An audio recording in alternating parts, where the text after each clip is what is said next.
Namaskar to all of you. Myself Asit Kumar Patnaik. Again, I am coming back to my channel Asit Government Rule Guru. Today, I will discuss another multiple choice question on Central Civil Services Classification Control and Appeal Rules 1965. It is the part 4. So my friends, if you have not subscribed my channel, please subscribe me so that in future you can get notification about my upcoming videos. Now I am going to start the part 4 MCQ on CCA rules 1965. Question number 1. What is the time limit for charged officer to submit his written statement of defense on charge sheet? Be it A 15 days, be it B 30 days, be it C 45 days, be it D 60 days. Answer is bit a 15 days. तो यहाँ पर थोड़ा मैं clarification दे दिया, explanation. You see actually जब disciplinary authority chargesheet issue करेगा charge officer को, तो वो जब चार्जशीट को एक्सेप्ट करेगा उसका 15 डेज के अंदर वो रिप्रेजेंटेशन सबमिट करेगा. इसमें भी है ये 15 डेज भी एक्सटेंड, एक ही टाइम में 15 डेज एक्सटेंड होगा, मगर यहाँ पर जो ओवरऑल लिमिट होगा वो 45 डेज को क्रॉस नहीं करेगा. तो यहाँ पर क्लियरली दिया है, देखिए, it is 15 days actually, which can be further extended by period not exceeding 15 days at a time for reasons to be recorded in writing by the disciplinary authority. यदि 15 डेज एक्सटेंड होगा तब disciplinary authority तो 15 days extend करेगा, तो वो justify करेगा और reason को रिकॉर्ड करेगा कि इसी रीजन से 15 डेज एक्सटेंड किया गया. और any other authority authorised by the disciplinary authority on his behalf. The overall limit for filing of reply should not be extended beyond 45 days from the receipt of the articles of charge by the charged officer. It is given sub rule 4 in rule 14 of CCA rules 1965. तो इसके ऊपर बहुत तरीके से question आ रहा है. तो यहाँ पर आपको याद रखना है, जब चार्ज शीट वो चार्ज ऑफिसर रिसिप्ट करेगा तो 15 डेज के अंदर वो जवाब देगा. तो वो 15 days at a time 15 days extend हो सकता है, और जब होगा डिसिप्लिनरी अथॉरिटी उसको रीजन के साथ रिकॉर्ड करेगा, और जो ओवरऑल लिमिट है वो 45 डेज क्रॉस नहीं करेगा. ठीक है. तो क्वेश्चन नंबर 2 को चलेंगे. What is the time limit to issue a charge sheet to charge officer once a decision is taken by disciplinary authority to initiate disciplinary proceedings? First दो प्रिलिमिनरी इन्वेस्टिगेशन होता है जिसको हम फैक्ट फाइंडिंग इन्वेस्टिगेशन बोलते हैं. तो investigation report first बहुत important है. तो प्रिलिमिनरी इन्वेस्टिगेशन में डिसिप्लिनरी अथॉरिटी जो एविडेंस कलेक्ट किया उसमें प्रूफ हुआ कि डिसिप्लिनरी प्रोसीडिंग इनिशिएट होगा कंसर्न ऑफिसर के ऊपर. तो जब कंफर्म हो जाएगा कि डिसिप्लिनरी प्रोसीडिंग होगा, तब कितने दिन के अंदर जो चार्ज ऑफिसर है उसको चार्जशीट किया जाएगा. जब डिसिप्लिनरी अथॉरिटी इन्वेस्टिगेशन रिपोर्ट में, फैक्ट फाइंडिंग रिपोर्ट में कंफर्म हो जाएगा कि डिसिप्लिनरी प्रोसीडिंग होगा, तो विद इन ए वीक, जो जिस दिन कंफर्म होगा उसी से आप कैलकुलेट कर लो, विद इन ए वीक वो चार्जशीट चार्ज ऑफिसर को इशू करेगा. तो आंसर है bit b, within a week. Right. Question number 3. On receipts of the documents the inquiry officer will send a notice to the charge officer for a preliminary hearing within dash days. It is 15 days, 10 days, 20 days, bit d 5 days. Answer is bit b 10 days. तो उसके ऊपर थोड़ा हम clarify करेंगे. Answer is bit B, इसके ऊपर clarify करेंगे. जब इंक्वायरी अथॉरिटी का अपॉइंट होगा और डिसिप्लिनरी अथॉरिटी उसको डॉक्यूमेंट्स का कॉपी उसको हैंड ओवर करेगा, ओरिजिनल डॉक्यूमेंट्स प्रेजेंटिंग ऑफिसर के पास रहेगा, क्योंकि प्रेजेंटिंग ऑफिसर को भी डिसिप्लिनरी अथॉरिटी अपॉइंट करेगा. प्रेजेंटिंग ऑफिसर का काम क्या है ना, डिपार्टमेंट की तरफ से वो केस को प्रेजेंट करेगा इंक्वायरी अथॉरिटी के सामने, और वो प्रूव करना चाहेगा जो आर्टिकल्स ऑफ चार्ज लगा है, जो चार्ज ऑफिसर के अगेंस्ट में जो आर्टिकल्स ऑफ चार्ज लगा है, वो उसको प्रूव करने के लिए सभी डॉक्यूमेंट, ओरिजिनल डॉक्यूमेंट्स वो सबमिट करेगा डिपार्टमेंट की तरफ से प्रेजेंटिंग ऑफिसर. तो उसमें जब इंक्वायरी अथॉरिटी का अपॉइंटमेंट होगा, डिसिप्लिनरी अथॉरिटी उसको 1 कॉपीज ऑफ डॉक्यूमेंट उसको इंक्वायरी अथॉरिटी को हैंड ओवर करेगा। तो उसमें डॉक्यूमेंट क्या क्या हैंड ओवर करेगा? A copy of the articles of charge and the statement of the imputations of misconduct और misbehaviour, a copy of the written statement of the defense if any submitted by the government servant, a copy of the statements of witnesses, evidence proving the delivery of the documents referred to in sub-rule 3 to the government servant, and a copy of the order appointing the presenting officer। ये सब document disciplinary authority inquiry authority को hand over करेगा। जिस date में inquiry authority ये copies of documents को accept करेगा तब वो क्या करेगा? Now on receipt of the documents, the inquiry officer will send a notice to the charged officer। जब ये डॉक्यूमेंट्स वो रिसीव करेगा इंक्वायरी अथॉरिटी, तब वो इंक्वायरी ऑफिसर क्या करेगा कि नोटिस सेंड करेगा चार्ज ऑफिसर को कि to present himself as a person for a preliminary hearing at the appointed place on a date and time within 10 days। यही है क्वेश्चन, विद इन 10 days और within such further time not exceeding 10 days as the inquiring authority में allow. तो इस case में preliminary hearing के लिए वो नोटिस सेंड करेगा, ठीक है, चार्ज ऑफिसर को, और विद इन 10 days के अंदर वो पर्टिकुलरली टाइम देगा और प्लेस देगा, और विद इन 10 days के अंदर वो एक टाइम फिक्स करेगा जिस डेट में प्रिलिमिनरी हियरिंग के लिए चार्ज ऑफिसर वो हियरिंग में प्रेजेंट रहेगा, ठीक है। तो ये है। और नेक्स्ट उसी में होता है वो जो नोटिस सेंड करेगा उसमें to intimate the name of his defence assistant. तो चार्ज ऑफिसर एक डिफेंस असिस्टेंट को अपॉइंट करेगा जो उसको डिफेंड करने के लिए, क्योंकि डिपार्टमेंट साइड से प्रेजेंटिंग ऑफिसर डॉक्यूमेंट प्रेजेंट करेगा आर्टिकल्स ऑफ चार्ज को प्रूव करने के लिए। यहाँ पर चार्ज ऑफिसर एक डिफेंस असिस्टेंट को अपॉइंट करेगा जो उसको डिफेंड करने के लिए, ठीक है। तो राइट, ये आंसर 10 days है, उसको थोड़ा मैं क्लैरिफाई कर दिया।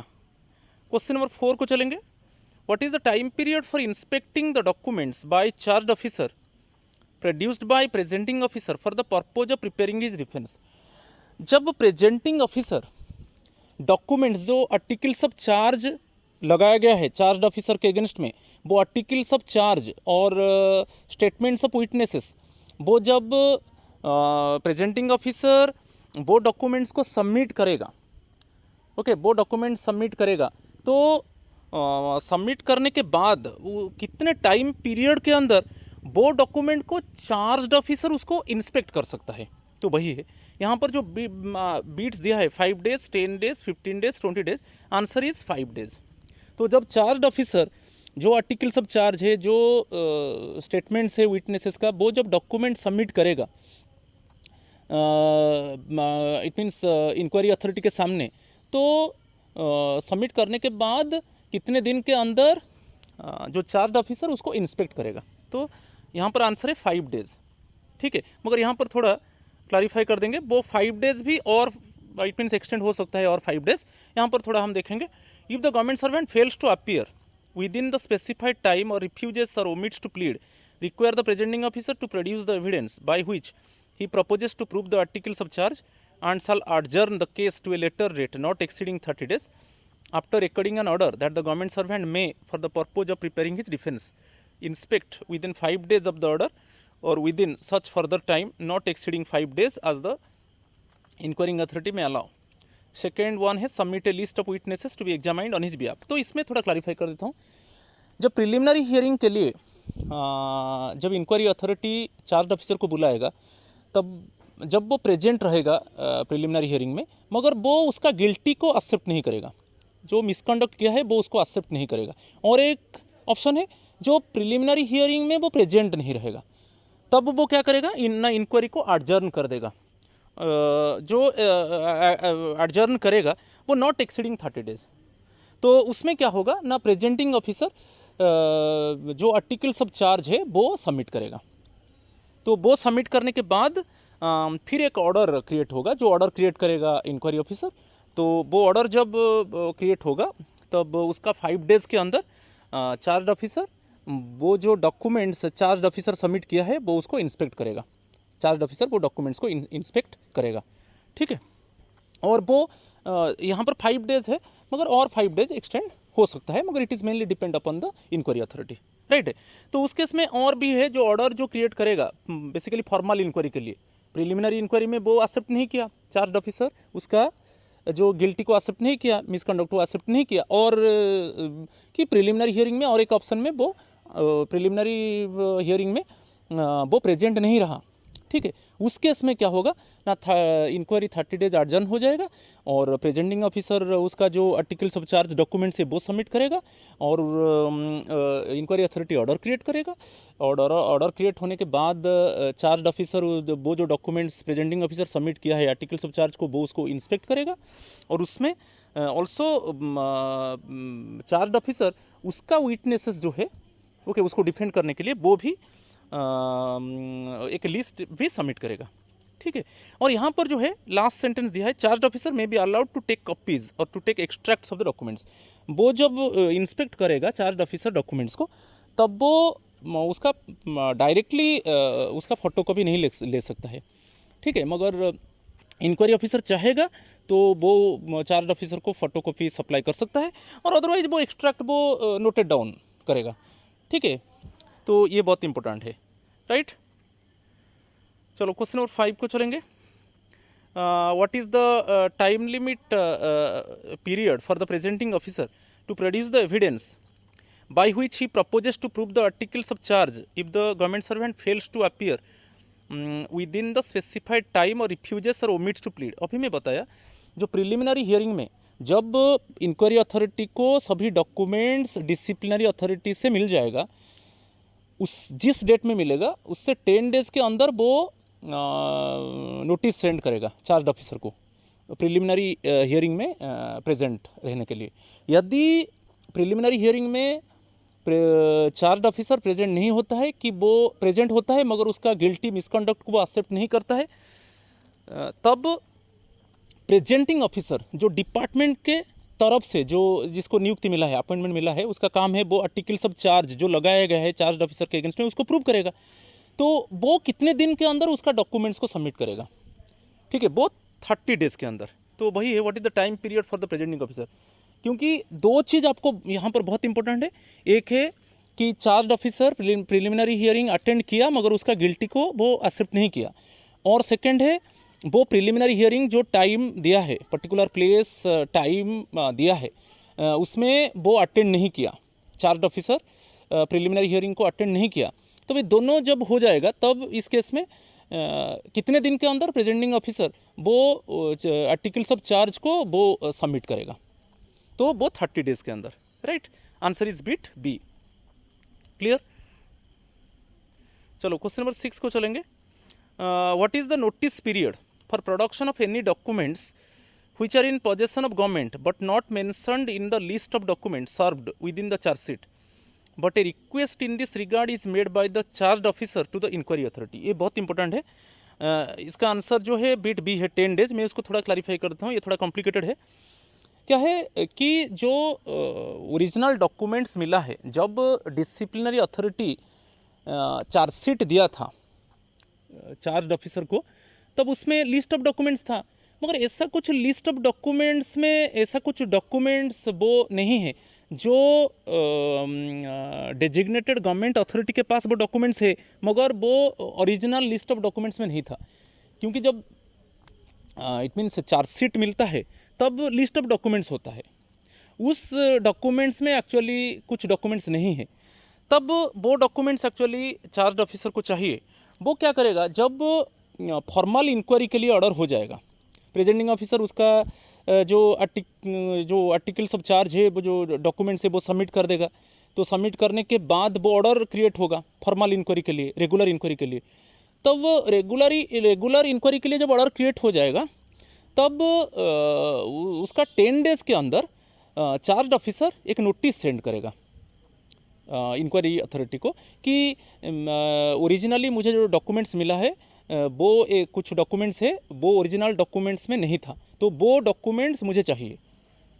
तो वो इंक्वायरी अथॉरिटी को देगा, इंक्वायरी अथॉरिटी उसको फॉरवर्ड करेगा गवर्नमेंट डेजिग्नेटेड अथॉरिटी को वो डॉक्यूमेंट को प्रोड्यूस करने के लिए। मगर यहाँ पर दिया है कि नोटिस पीरियड जो है, मैं अभी नोटिस पीरियड जो बताया, जो फॉर्मल इंक्वायरी के लिए जब ऑर्डर क्रिएट होगा उसका 10 डेज़ के अंदर चार्ज ऑफिसर वो एक नोटिस भेजेगा इंक्वायरी अथॉरिटी को कि मुझे डॉक्यूमेंट्स चाहिए, जो documents actually original list of documents में नहीं था।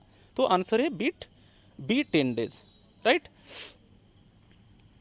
चलो, the inquiry authority can allow a time of 10 days for the purpose which can further be extended by not exceeding 10 days. तो यहाँ पर जो 10 days जो नोटिस पीरियड जो 10 days इट मीन्स जब ऑर्डर क्रिएट होगा और चार्ज ऑफिसर वो नोटिस भेजेगा कि मुझे वो डॉक्यूमेंट्स चाहिए और वो documents actually list of documents में नहीं था ओरिजिनली, तो उस केस में एक्चुअली जब ऑर्डर क्रिएट होगा उसका 10 days के अंदर वो नोटिस भेजेगा इंक्वायरी अथॉरिटी को, और वो 10 days भी एक्सटेंड हो सकता है, okay, which can be further extend by not exceeding 10 days, right.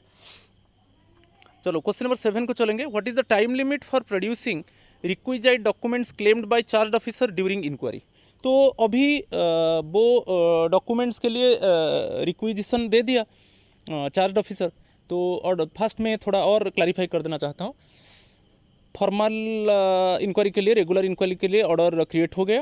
Order create होने के बाद जो चार्ज ऑफिसर है वो डिटेक्ट किया ऐसा कुछ डॉक्यूमेंट्स गवर्नमेंट अथॉरिटी के पास है जो ओरिजिनली जो लिस्ट ऑफ डॉक्यूमेंट्स उसको चार्जशीट में मिला था उसमें नहीं है, तो वो जब फॉर्मल इंक्वायरी के लिए ऑर्डर क्रिएट होगा उसका 10 days के अंदर वो इंक्वायरी अथॉरिटी को नोटिस करेगा।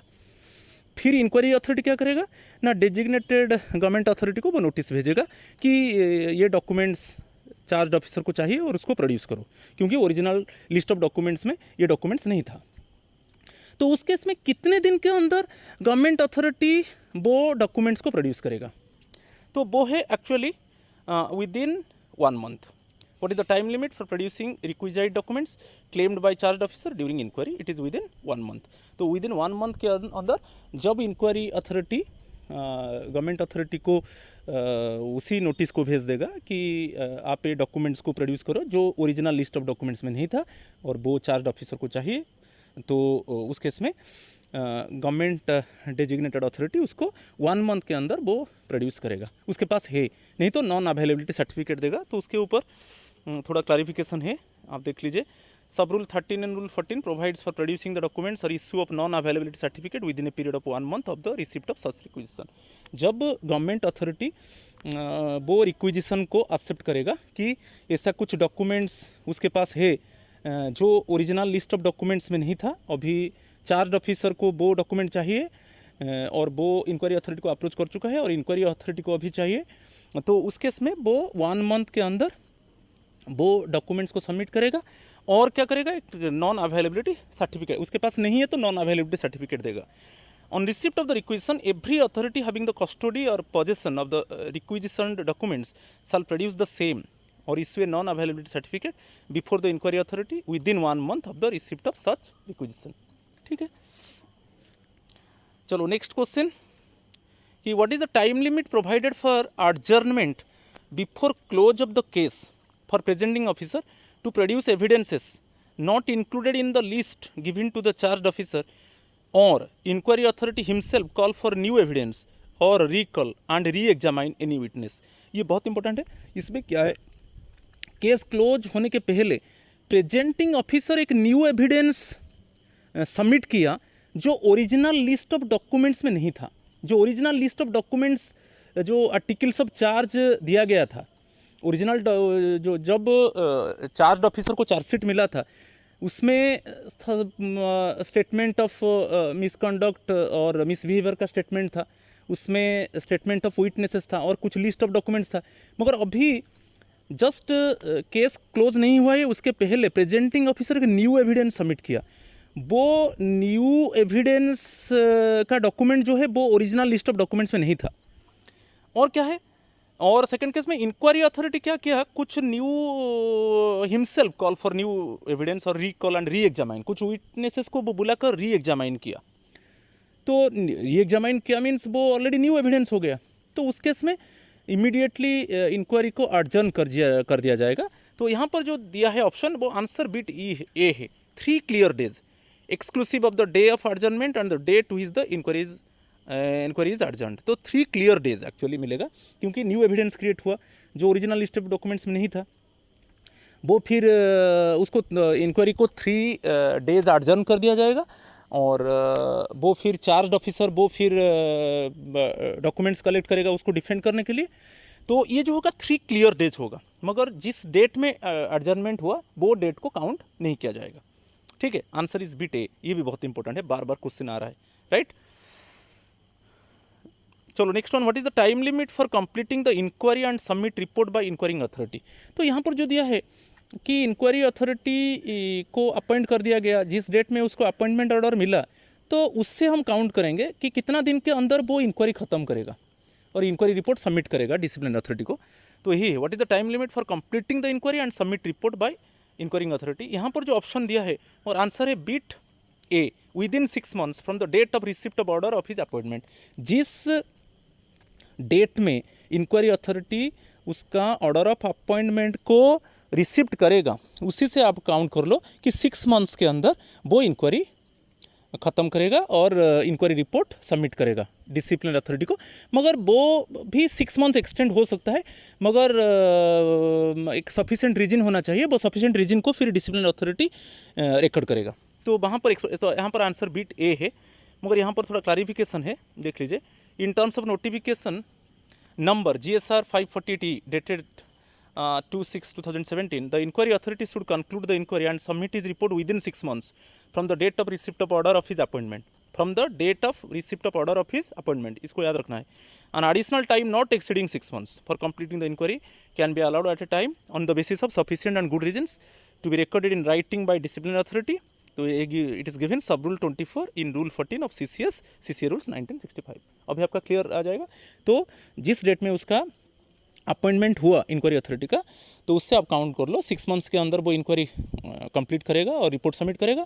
नहीं है तो ऐसा कुछ जस्टिफिकेशन है और कुछ रीजन है जो उसको 6 months और एक्सटेंड किया जाएगा, मगर वो जो जस्टिफाइबल रीजन है उसको रिकॉर्ड करेगा disciplinary authority, right. Next one, what is the time limit for furnishing written representation by charge officer on the advice of UPSC. तो यहाँ पर है, कभी कभी क्या होता है ना, एडवाइस के लिए यूपीएससी को भेजा जाता है, यूनियन पब्लिक सर्विस कमीशन को भेजा जाता है, और यूनियन पब्लिक सर्विस कमीशन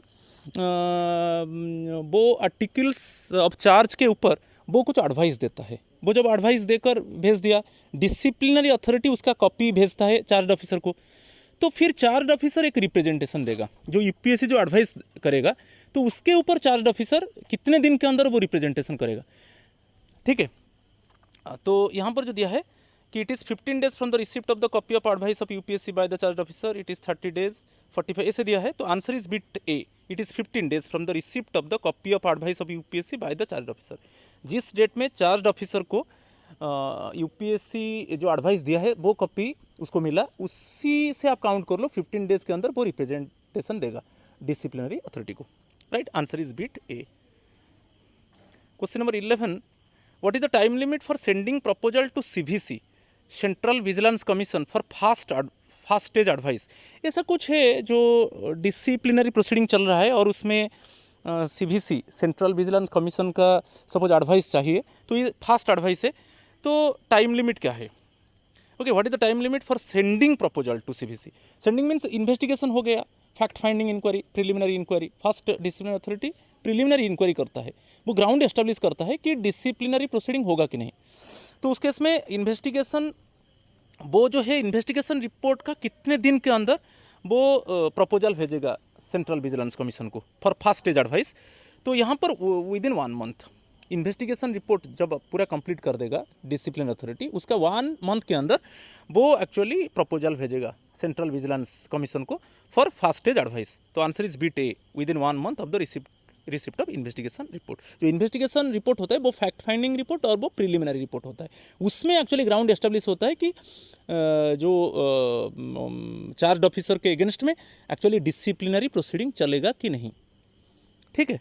और उसका एडवाइस के लिए वो सेंट्रल विजिलेंस कमीशन का इन्वॉल्वमेंट चाहिए इसमें, तो वो प्रपोजल भेजा जाएगा। इन्वेस्टिगेशन रिपोर्ट जिस दिन आ जाएगा उसी से 1 month के अंदर, राइट। तो आंसर इज बिट ए।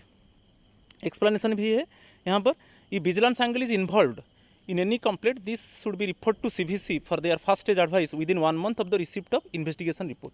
जब इन्वेस्टिगेशन रिपोर्ट आ जाएगा और ये होगा कि वहाँ पर सीवीसी सेंट्रल विजिलेंस कमीशन का इन्वॉल्वमेंट होना जरूरी है। तब इन्वेस्टिगेशन रिपोर्ट जब आ जाएगा उसका 1 महीने के अंदर इट मीन्स वो रिफर किया जाएगा सीवीसी को। Okay, vigilance angle is involve in any complaint this case should be referred to CVC for their first stage advice within 1 month of the receipt of investigation report. और क्या है, यदि vigilance angle involve नहीं है, ये vigilance angle is not involve, the case should be put up to disciplinary authority for taking decision to initiate disciplinary action under CCS CCA rules within 1 month from the date of receipt of investigation report। जो second है, suppose investigation report आ गया, preliminary report आ गया और उसमें कोई CVC का ज़रूरत नहीं है, सेंट्रल विजिलेंस कमीशन का एडवाइस ज़रूरत नहीं है, तो उस केस में इट मीन्स कितने दिन के अंदर एक्चुअली डिसिप्लिनरी अथॉरिटी वो डिसिप्लिनरी प्रोसीडिंग को इनिशिएट करेगा।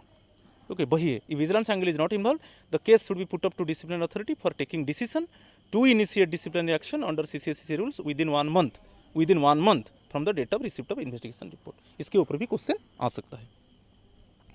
चलो question number 12, what is the time limit to put up the case to disciplinary authority after receipt of first stage advice of CVC for taking a decision to initiate disciplinary proceedings।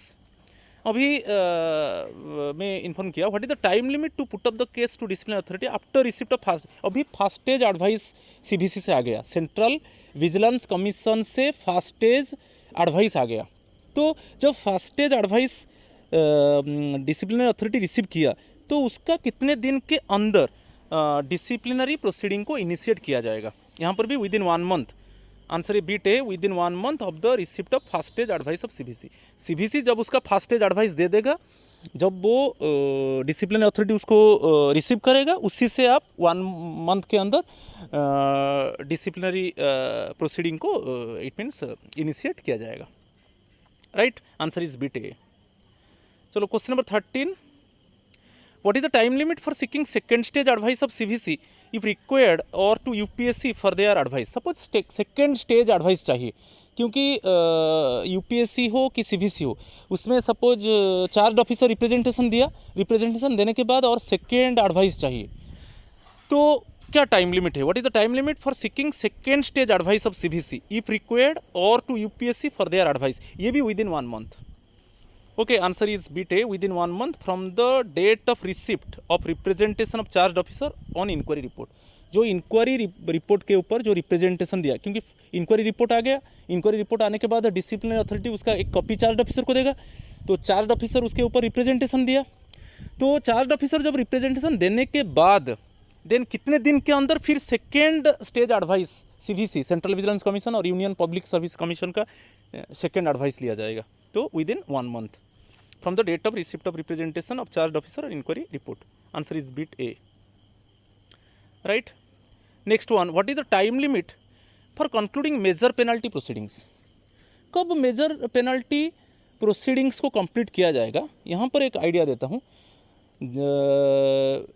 जिस date में chargesheet issue हो जाएगा charge officer को, उसी से आप count कर लो 18 months. ये दिया है 18 मंथ्स जो है, यहाँ पर देखियो answer bit B, within 18 months from the date of issue of the chargesheet to the charge officer. जिस डेट में डिसिप्लिनरी अथॉरिटी चार्जशीट इशू करेगा चार्ज ऑफिसर को, उसी डेट से काउंट कर लो 18 मंथ्स। तो 18 मंथ्स के अंदर मेजर पेनल्टी प्रोसीडिंग्स कंक्लूड होना है, मेजर पेनल्टी प्रोसीडिंग्स कंक्लूड होना है, पूरा खत्म होना है। तो किस डेट से हम काउंट करेंगे ना, जिस डेट में डिसिप्लिनरी अथॉरिटी चार्जशीट इशू करेगा चार्ज ऑफिसर को, उसी से आप 18 मंथ्स लो। यहाँ पर मेजर पेनल्टी प्रोसीडिंग्स को within 18 months from the date of issue of the chargesheet to charge officer. Okay, answer is bit B. Question number 15 को चलेंगे। What is the time limit for seeking representation of charge officer on inquiry report and disagreement of disciplinary authority if any on it? Suppose अभी inquiry report submit हो गया, inquiry authority उसका inquiry report को submit कर दिया, it means disciplinary authority को दे दिया, तो फिर डिसिप्लिनरी अथॉरिटी क्या करेगा, उसका एक कॉपी चार्ज ऑफिसर को देगा, और वहाँ पर कॉपी जब रिसीव करेगा, इंक्वायरी रिपोर्ट का कॉपी जब चार्ज ऑफिसर रिसीव करेगा, तो वो कितने जब रिसीव करेगा उसका कितने दिन के अंदर वो फिर रिप्रेजेंटेशन इंक्वायरी रिपोर्ट के ऊपर दे सकता है। तो कितने दिन के अंदर देगा? एक्चुअली वो है within 15 days. Answer is bit D. What is the time limit for seeking representation of charge officer on inquiry report and disagreement of disciplinary authority if any on it is within 15 days. Clear? Answer is bit D. Next है reference to UPSC. अच्छे से question पढ़ लो। Reference to UPSC for seeking advice on a discipline matter for minor penalty should be made at least dash prior to the retirement of the charge officer. जो charge officer retired होने वाला है तो suppose उसके ऊपर it means minor penalty के ऊपर एक रेफरेंस चाहिए यूनियन पब्लिक सर्विस कमीशन से। तो वो जो reference to UPSC for seeking advice on a disciplinary matter for minor penalty should be at least 3 months prior to the retirement of the charge officer. Answer is bit B. 3 months prior to the retirement of the charge officer. तो 3 महीने retirement का 3 महीने पहले वो UPSC का reference लिया जाएगा related to the minor penalty. Right. 17 एक मेजर पेनल्टी के ऊपर क्वेश्चन है। Reference to the UPSC for seeking advice on a disciplinary matter for major penalty should be made at least dash prior to the retirement of the charge officer. जैसे वहाँ पर 3 months था minor penalty में, मगर यहाँ पर major penalty में 6 months होगा। ठीक है। तो जस्ट रिटायरमेंट के पहले it means 6 months before the retirement UPSC का रेफरेंस लिया जाएगा। ओके। यूपीएससी का एडवाइस लिया जाएगा तो मेजर पेनल्टी के बारे में। Basically it is related to the it means retired employee के लिए। ठीक है। Minor penalty 3 months before retirement और major penalty 6 months before retirement. ठीक है।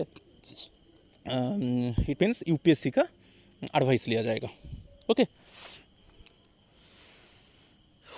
क्वेश्चन नंबर 18 चलेंगे। क्वेश्चन नंबर 18 स्टेटमेंट्स दिया है। Final decision on inquiry report should normally be taken by the disciplinary authority within 6 months। ये absolutely correct है।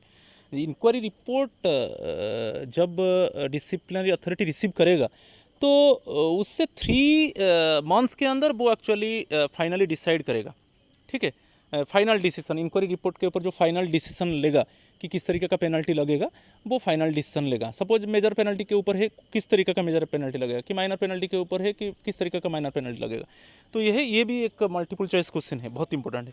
तो जब inquiry report disciplinary authority receive करेगा तो उसका 3 months के अंदर वो एक्चुअली फाइनल डिसीजन लेगा। ये एब्सोल्युटली करेक्ट है। Next one, in respect of cases where consultation with सीबीसी and UPSC is required the time limit of 3 months should be adhered to after receipt of the advice of the सीबीसी और UPSC. जब central vigilance commission और union public service commission का बात आता है, उनका एडवाइस लेना है। इंक्वायरी रिपोर्ट रिसीव किया डिसिप्लिनरी अथॉरिटी, मगर यहाँ पर यूपीएससी और सीबीसी का एडवाइस चाहिए। तो जब वो एडवाइस आ जाएगा उसी डेट से इट मीन्स 3 months के अंदर actually disciplinary authority final decision लेगा। ठीक है। Third statement, second statement absolutely correct है। While seeking advice of UPSC the disciplinary authority should not express any opinion regarding penalty or impose the quantum of penalty. ये भी absolutely right है। Right. Consultation with CBC is not necessary in case where government servants are convicted by courts of law on a criminal charge. ये भी बहुत correct है, जो absolutely correct है। Fourth statement, जब गवर्नमेंट सर्वेंट कोई it means courts of law related to the criminal charge में involve है तो वहाँ पर सेंट्रल विजिलेंस कमीशन का कोई कंसल्टेशन नहीं चाहिए। वो चारों स्टेटमेंट करेक्ट है। तो यहाँ पर आंसर है all the above statements are correct one. चलो next, can a government servant indicate the reference of the document required by him to be discovered or produced by the government. मैं पहले discussion कर चुका हूँ। जो charge officer basically the government servant, जो concern government servant, उसको कुछ documents चाहिए जो documents actually initially original list of documents में नहीं था। जब उसको चार्जशीट मिला था उसमें लिस्ट ऑफ डॉक्यूमेंट्स उसको मिला था, मगर अभी चार्ज ऑफिसर को कुछ डॉक्यूमेंट्स चाहिए वो जो ओरिजिनल लिस्ट ऑफ डॉक्यूमेंट्स में नहीं था। तो वो अभी अप्रोच कर रहा है इंक्वायरी अथॉरिटी को कि मुझे वो documents it means government authority से चाहिए। ठीक है। ये एब्सोल्युटली करेक्ट है। Yes, can a government servant indicate the reference of the documents required by him to be discovered or produced by the government. Yes, answer is bit A. Next one, whether the inquiry authority can, based on the reasons recorded, refuse requisition of document by the government servant if in its opinion they are not relevant to the case. It is also answer is yes. वो क्या है, अभी कुछ documents के बारे में charge officer बोल रहा है, इंक्वायरी अथॉरिटी को वो नोटिस में इन्फॉर्म किया कि मुझे ये डॉक्यूमेंट्स चाहिए, जो documents actually original list of documents में नहीं था, और वो उसको गवर्नमेंट डिपार्टमेंट उसको प्रोड्यूस करना चाहिए। मगर यहाँ पर इंक्वायरी अथॉरिटी सोच रहा है कि जो लिस्ट ऑफ डॉक्यूमेंट्स अभी चार्ज ऑफिसर मांग रहा है एक्चुअली वो केस के साथ कोई उसका रिलेवेंस नहीं है। ओके, तो they are not relevant to the case, तो उस केस में वो मना कर देता है, नहीं नहीं, रिक्विजिशन ऑफ डॉक्यूमेंट को आपको नहीं दिया जाएगा, क्योंकि ये जो डॉक्यूमेंट्स आप मांग रहे हो जो हम गवर्नमेंट डिपार्टमेंट से कलेक्ट करेंगे वो एक्चुअली उसका कोई रिलेवेंस नहीं है इंक्वायरी के साथ। तो answer is bit B. Last question आज का है, if the document requisitioned by the government servant would go against the public interest or security of the state, can such document be furnished?